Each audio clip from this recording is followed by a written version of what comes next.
조금 전에 봉독한 미가서 말씀을 통해서 우리를 향한 하나님의 마음이라는 제목으로 말씀을 나누려고 합니다. 우리를 향하신 하나님의 그 마음이 어떨까? 다시 한번 말씀을 통해서 새겨보는 그런 시간이 되기를 바랍니다. 부모님의 마음에 큰 기쁨을 줄 수 있는 자녀는 어떤 자녀일까요? 부모님에게 맛있는 것을 많이 제공해 드리고, 또 성인이라면은 부모님에게 잘 또 사용하시도록 용돈을 두둑히 드리고, 이런 것이 부모님에게 기쁨이 될까요? 물론 그런 것도 부모님에게 적지 않은 기쁨이 될 겁니다. 실제적인 많은 도움이 되시니까 기쁨을 주는 자녀라고도 할 수 있을 것입니다. 그러나 부모님에게 가장 기쁨이 되는 자녀는 누가 뭐래도 부모님의 그 사랑의 말씀에 마음의 귀를 잘 기울이고 그 말씀에 순종하면서 그 말씀과 교훈에 따라서 살아가고자 노력하는 자녀가 부모님께 기쁨을 드리는 그런 자녀라고 할 수 있겠습니다. 반면에 부모님이 그렇게도 많은 사랑의 말씀을 해주시고 격려를 해주시고 또 지도를 해주시는데도 불구하고 부모님의 말씀과는 완전히 다른 방향에서 살아가고자 하는 자녀가 있다면 그 자녀는 부모님에게 얼마나 큰 아픔이 되겠어요. 그 자녀를 생각하면 걱정이 되고 염려가 되고 안타까움이 솟아오르고, 그런 자녀가 되는 걸 부모님은 원치 않으실 것입니다. 그런 의미에서 본다면 부모님에게 제일 큰 효도를 하는 사람은 부모님의 그 사랑의 말씀에 마음의 귀를 잘 기울이고 또 그 말씀을 잘 되새기면서 올바르게 살아가고자 하는 사람, 성공적인 인생을 살아가고자 하는 사람, 그 사람이 부모님께 큰 기쁨을 드리는 사람이라고 하겠습니다. 사람의 관계에서도 이럴진데 하나님과의 관계에서도 다르지는 않겠죠. 하나님 아버지라고 우리 부르잖아요. 하나님 아버지. 하나님 아버지라고 부르는 그분에 대해서 우리가 어떻게 해야 하나님께 기쁨을 드릴 수 있을까요? 하나님 마음에 기쁨을 드리는 사람으로 살아갈 수 있을까요? 마찬가지로 하나님의 말씀을 귀 기울이며 살아가는 것, 그것이 하나님의 기쁨이 되는 거죠. 그것이 하나님께 기쁨을 드리는 사람의 제일 중요한 목록 가운데 하나일 것입니다. 우리를 향한 하나님의 마음, 그것이 바로 여기에 있죠. 1장 2절에 보시면은 백성들아 너희는 다 들을지어다. 땅과 거기에 있는 모든 것들아 자세히 들을지어다. 주 여호와께서 너희에 대하여 증언하시되 곧 주께서 그리할 것이니라 했습니다. 하나님의 말씀은 우리에게 생명과 소망을 주는 그런 말씀이죠. 그렇기 때문에 하나님은 어떤 특정한 사람들만 하나님의 말씀에 귀를 기울이면서 살아가는 것을 원치 않으세요. 예를 들면 제사장으로 구별되었다는 사람들, 또는 선지자라고 불리우는 사람들, 또는 특별한 종교적인 열심을 가지고 있는 사람들, 열심인 사람들, 그런 사람 몇몇만 하나님 말씀을 듣기 원하는 것, 그런 걸 원치 않다는 것이죠. 하나님은 우리가 읽은 2절에 뭐라고 말씀했습니까? 백성들아 너희는 다 들을지어다. 땅과 거기에 있는 모든 것들아, 이렇게 말씀했어요. 모든 사람들이, 세상에 있는 모든 것들이 하나님의 말씀을 소중히 여기면서 그 말씀을 듣고자 힘쓰는 것, 그것을 우리 하나님 아버지는 너무나도 간절하게 원하신다 하는 것이죠. 유다의 왕들 요담과 아하스야, 히스기야 시대를 살았던 그 미가 선지자 한 사람만이 아닌 모두가 다, 그 시대의 모든 사람들이 다 하나님의 말씀에 가치를 부여하고 그 말씀 듣기를 즐겨하는 것, 그것이 우리를 향한 하나님의, 또 그 당시에 사람들을 향한 하나님의 마음이었던 것이죠. 그래서 하나님 미가 선지자를 통해서 계속해서 백성들아 너희는 다 들으라, 땅과 거기에 있는 모든 것들아 너희는 하나님의 말씀을 들을지어다, 이렇게 반복해서 강조해서 자꾸 하나님께서 말씀해 주신 것입니다. 하나님께서 미가 선지자 시대 때만 사람들에게 미가 선지자를 통해서 하나님께 가까이 오라, 하나님의 말씀에 귀를 기울이라, 이렇게 권면하셨겠습니까? 오늘 시대는 그런 하나님으로 다가오지 않으실까요? 그렇지 않습니다. 하나님은 오늘도 우리 가운데에 오셔서 똑같은 말씀으로, 아니 어쩌면 더 간절한 마음으로 우리에게 사랑의 호소를 하고 계실 겁니다. 나에게 오라, 나의 말을 들으라, 너희의 마음을 나에게로 모아주기를 바란다 하고 하나님께서 간절하게 우리에게 당신의 마음을 표현하고 계실 거라고 생각합니다. 어쩌다가 1년에 한 번, 2번 명절 때만 예배당에 찾아오는 사람, 또는 조금 더 잘하는 거긴 하지만 주일에만 겨우 한 번 참여하는 사람, 나오는 사람, 그런 사람은 하나님의 마음에 큰 기쁨을 드리는 사람이라고 할 수 없을 것 같아요. 하나님의 말씀을 소중히 여기고 그 말씀을 듣기를 아주 즐겨하는 사람이 되어야 되는데, 백성들아 너희는 다 들을지어다 하는 그 하나님의 말씀을 사모하면서 모이고 해야 되는데 그렇지 않으니까 하나님 마음에 얼마나 큰 아픔이 되겠어요. 시편 기자는 하나님을 가까이 하면서 깨달은 것이 있었습니다. 그것을 시편 119편 105절에 고백했는데, 뭐라고 이분이 말씀하셨냐면은 주의 말씀은 내 발의 등이요 내 길의 빛이니이다, 이렇게 고백했습니다. 주의 말씀은 내 발의 등이요 내 길의 빛이니이다 했습니다.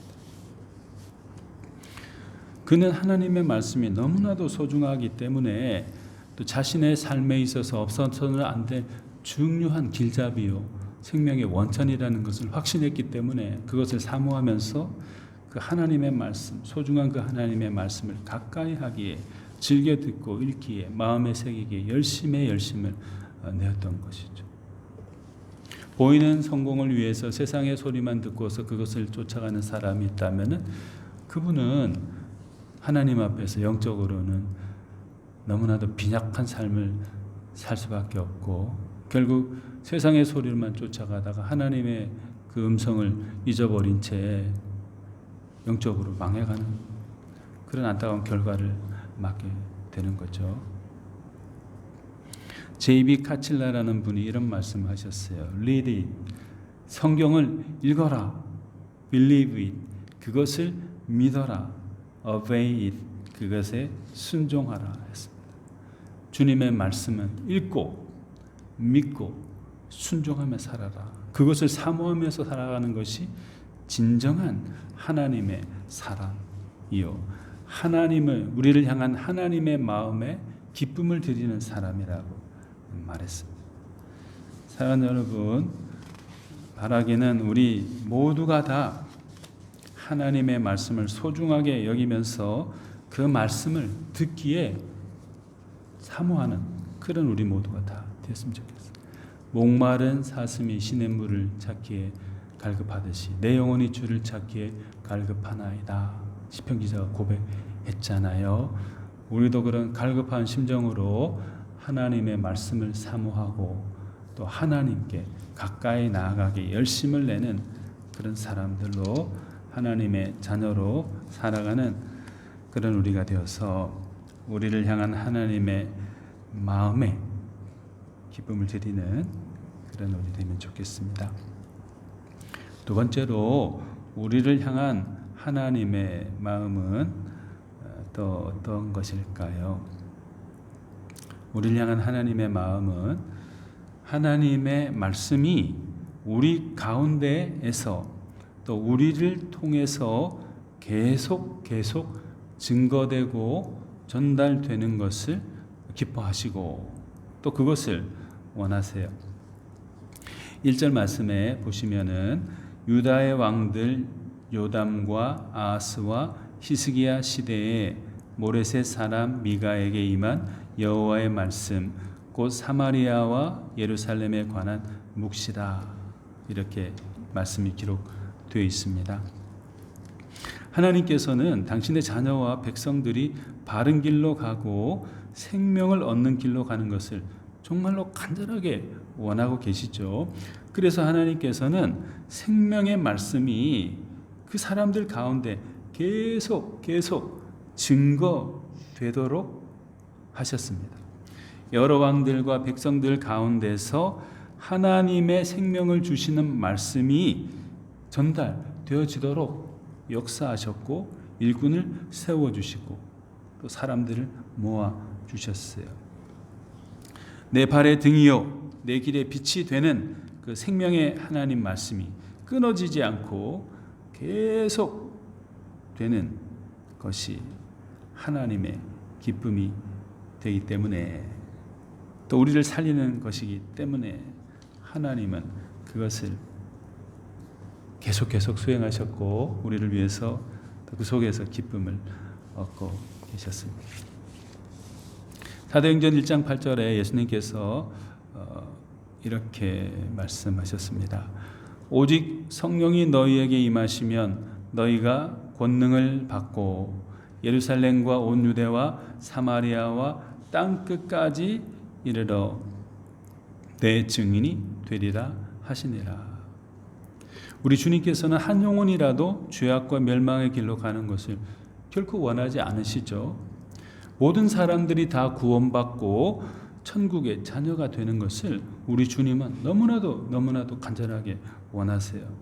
그래서 주님께서는 생명의 말씀, 소망의 말씀이 계속해서 힘차게 사람들 가운데 증거되고 또 전달되어져 나가도록 역사하셨고 또 그것을 보시면서 기쁨을 얻으셨어요. 하나님께서 이사야 선지자를 통해서 이렇게 말씀하셨습니다. 이사야 6장 8절에 있는 말씀인데요. 내가 또 주의 목소리를 들으니 주께서 이르시되 내가 누구를 보내며 누가 우리를 위하여 갈고 하시니 그때 내가 이르되 내가 여기 있나이다 나를 보내소서. 하나님 아버지께서는 세상에 있는 모든 사람들이 하나님의 자녀로 회복되고 하나님의 사랑 안에서 복되게 살아가는 것을 너무나도 간절하게 원하세요. 이 세상에 그 누구보다도 더 간절한 마음으로 모든 사람들이 죄의 길에서 돌이켜 하나님 아버지의 품 안에서 안기는 그런 회복과 기쁨의 역사가 일어나기를 원하고 계시는 겁니다. 그리고 이 일을 위해서, 너무나도 소중한 일을 위해서 회복과 기쁨의 역사를 일으키는 일들을 위해서 헌신할 수 있는 사람, 그런 사람들이 일어나기를 하나님이 간절하게 원하시죠. 한 사람이 자기에 대한 관심과 애정을 넘어서 또 다른 사람들, 고통받는 사람들, 슬픔 가운데 있는 사람들, 짓눌린 사람들이 하나님으로 인해서 다시 회복되고 살아날 수 있도록 일할 수 있는 그런 사람들이 일어나기를 바라는 것이죠. 2025년 세계 선교 현황을 보면은 세계 여러 나라의 형편이 잘 나타나 있는데요. 전 세계적으로 보면은 복음화율, 복음이 증거된 곳이 약 33%예요. 33%. 67%의 사람, 2배 이상 되는 사람들은 아직 예수 그리스도를 만나지 못했고 예수 그리스도를 영접하지 못한 채 살아가고 있다는 것이죠. 미전도 종족, 복음이 전달되지 않는 종족은 약 7,000여 개 종족이 된다 합니다. 복음을 갖지 못하고 복음 앞에 자신을 맡기지 못한 사람들이 너무나도 많은 것이죠. 아시아에서는 인도, 중국 그리고 무슬림 국가에서 복음에 대한 저항과 박해가 계속 증가하고 있어요. 아프리카에서는 기독교가 굉장히 급성장하고 있다 하지만 또 이슬람 극단주의가 위협을 가하고 있습니다. 경제적인 빈곤, 정치적인 불안정이 그 사람들의 삶을 옥죄이고 있어요. 유럽은 아주 발달된 선진국들이지만 교회 출석률은 계속 감소하고 있고 세속화가 너무나 극심해지고 있어요. 난민과 이민자 사역을 하지만 그것도 쉽지 않은 일이라고 합니다. 북미, 미국을 비롯한 캐나다 등등의 나라 얼마나 훌륭한 나라들이에요. 거기서 한번 살아봤으면 하는 사람들도 많잖아요. 그런데 그 잘 살고 행복한 것처럼 보이는 북미에서는 세속화로 인해서 도덕적인 혼란이 얼마나 극심해졌는지 몰라요. 교회의 영향력은 약화되고 감소되고 희미해져 버리고 말았어요. 남미에서는 빈부격차, 부패 문제가 복음 확산에 큰 걸림돌이 되고 있다고 합니다. 오세아니아에서도 세속화된 사회 속에서 복음의 영향력은 점점 감소하고 퇴보하고 있다. 전체적으로 보면 굉장히 암울하죠. 하지만은 하나님께서는 이런 많은 어려움들 가운데서도 하나님의 사랑의 복음, 예수 그리스도의 사랑의 복음을 증거하고 교회가 세워지도록 하고 복음이 전달되어지도록 하는 그런 사람들을 자꾸 또 일으키고 계시죠. 땅 끝까지 이르러 내 증인이 되리라 하신 그 말씀에 순종해서 주의 복음을 들고 나가서 주의 그 사랑을 증거하는 사람, 전달하는 사람들을 세우고 계신 것입니다. 이것이 하나님의 우리를 향한 사랑의 마음이죠. 수많은 사람들이 죽어가고 있지만 그들에게도 복음이 증거되고 또 그 복음을 통하여서 전달받은 그 복음을 통하여서 사람들이 하나님의 사랑 안에서 안식을 얻도록 하는 것.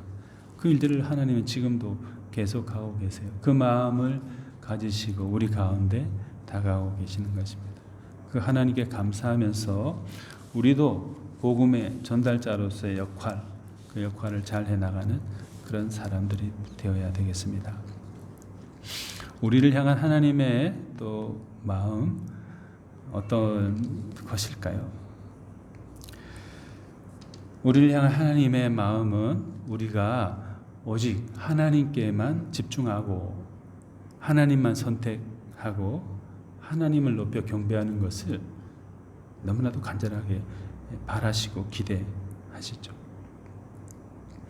양궁 선수, 사격 선수들 그분들 보면은 굉장히 집중력이 이제 강한 것 같아요, 그죠? 총을 쏠 때도 활을 견주어 쏠 때도 숨을 가다듬고 오직 관역의 중심을 뚫어지게 바라보면서 집중에 집중을 합니다.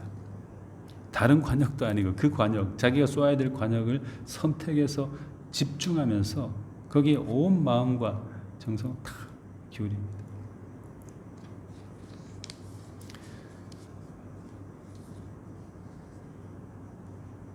만약 그것에 관역에 집중하지 않다면은 다른 데 정신 팔고 다른 관역을 선택해서 쏘려고 한다면은 그 경기는 망해버리게 되는 거죠. 경기에 참여하는 의미가 아무것도 없어져 버리는 것이 되는 거예요. 주변의 관중들이 아무리 함성을 크게 높이더라도 그 함성은 자기에게로 돌아갈 수는 없죠. 왜냐하면은 자기가 쏘아야 될 관역에 집중하면서 그걸 선택해서 활을 쏘지 않았기 때문에 경기에서 실패한 사람이 되어버리는 것이죠. 선택과 집중에 실패했기 때문에 자기의 그 경기조차도 실패한 경기로 만들어버리고 만 것입니다. 신앙생활도 마찬가지죠. 신앙생활도 하나님께서 원하시는 무언가가 있습니다. 그러면 그것을 선택해야 돼요. 내가 선택할 수 있는 것들은 여기도 것도 있고 여기 것도 있고 많이 있지만 가능성들이 많이 널려 있지만은 그 중에서 하나님께서 원하시는 것들을 그것을 선택해야 되는 것이죠. 그리고 하나님의 나에게 주신 것이라고 생각하는 그것을 선택하고 집중하면서 그것을 통해서 하나님께만 영광, 경배를 드리도록 해야 되는 것이죠. 그것이 우리를 향한 하나님의 마음 아니겠어요? 뜻 아니겠어요? 하나님께 집중하고 하나님을 선택하면서 하나님께로 날마다 가까이 나아가고자 하는 것. 그것이 하나님이 우리를 향한 기대요. 우리를 향한 마음이라고 할 수 있겠습니다. 집중, 선택을 잘못하면은 공부도 잘하지 못할 뿐만 아니라 삶에서도 실패할 수 있고 특별히 또 신앙생활에서도 하나님께 나아감에 있어서도 실패하는 사람 될 수가 있습니다.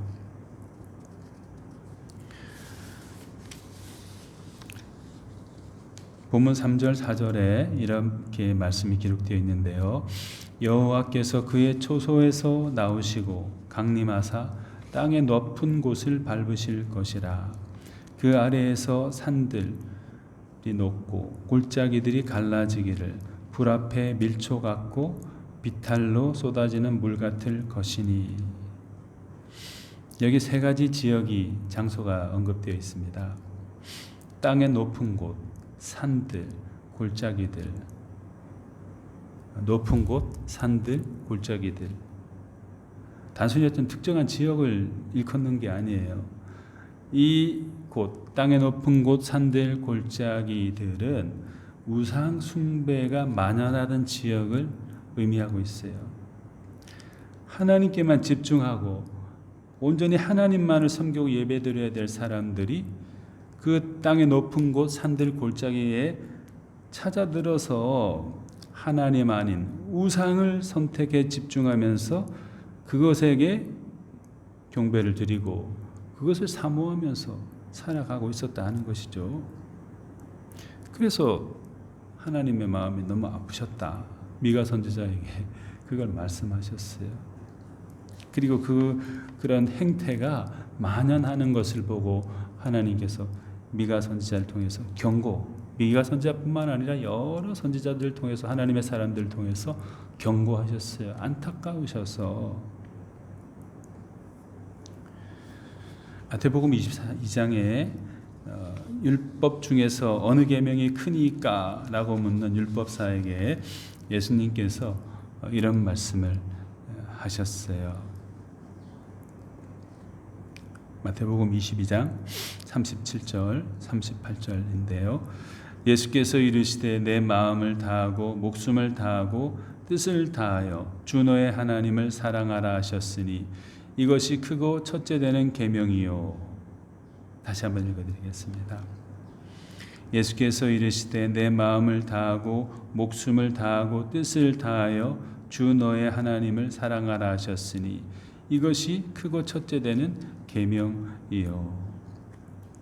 하나님께서는 우리가 세상의 다른 것들이 아니라 다른 것들에게가 아니라 오직 하나님께만 집중하면서 예배드리면서 살아가는 것을 원하시죠.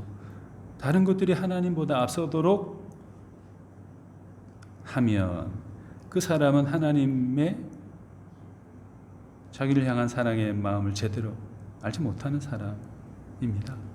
하나님께만 집중하고 하나님만 선택하면서 살아야만 진정한 하나님의 사람이 될 수 있는데 엉뚱한 것을 바라보면서 땅의 높은 곳 산들 골짜기로 찾아드는 사람이 되고자 한다면, 그래서 아는 사람들이 그걸 좋아하니까 또 그것이 인정받는 길이라고 평가받으니까 그래도 나도 가야 되겠다라고 해버리면은 실패하는 사람이 되는 거죠. 우리를 향한, 자신을 향한 하나님의 마음을 못 읽는 사람이 되는 것이죠.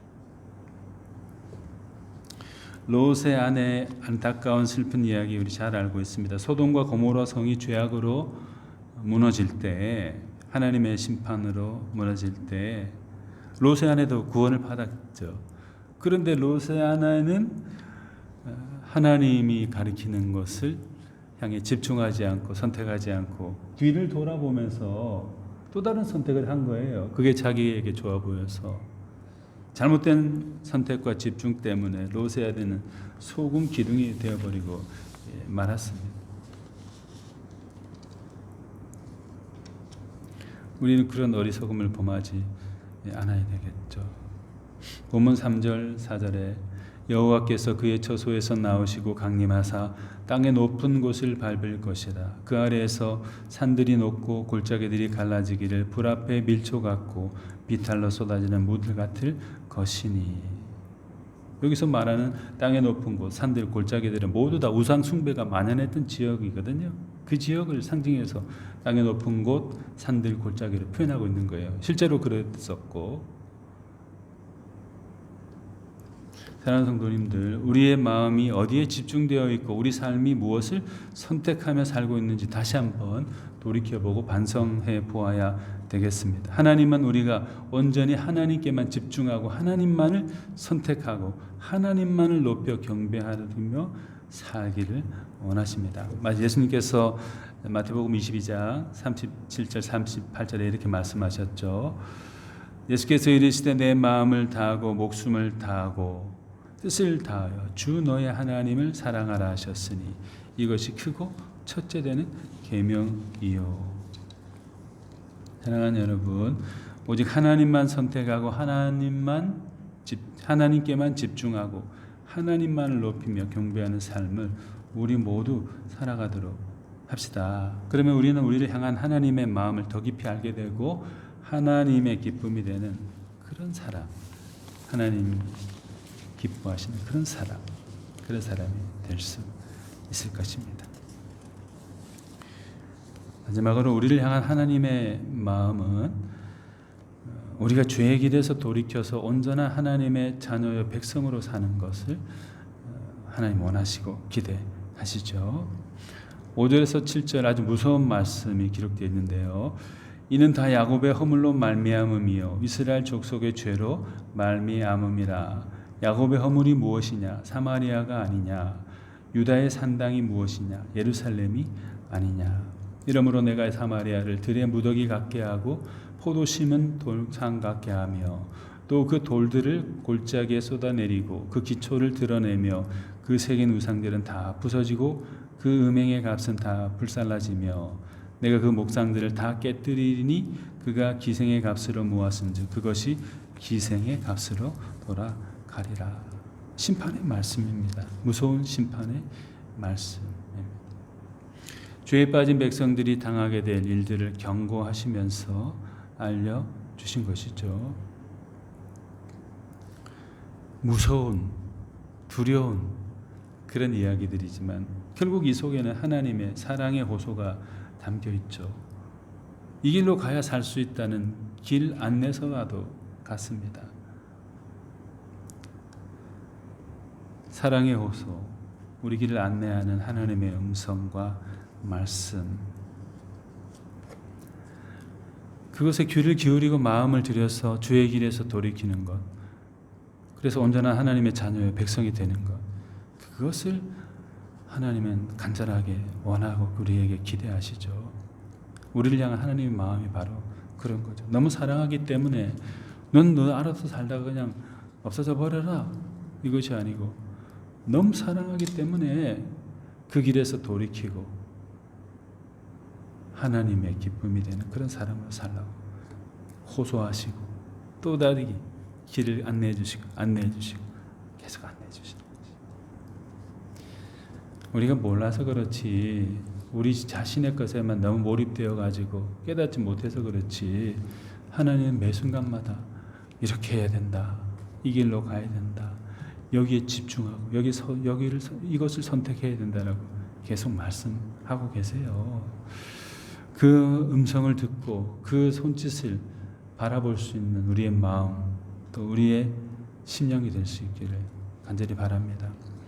죄의 길에서 돌이켜 온전한 하나님의 자녀의 백성으로 사는 것을 간절히 원하시는 하나님의 음성을 듣고 그 손짓에 우리의 마음의 눈, 영혼의 눈을 집중시키면서 또 그 길을 선택하면서 살아가는 신실한 사람, 그래서 우리를 향한 하나님의 마음을 깨닫고 감사하면서 그 마음을 붙들며 살아가는 그런 신실한 우리 모두가 다 되면 좋겠습니다. 우리 같이 기도하시겠습니다. 사랑이 많으신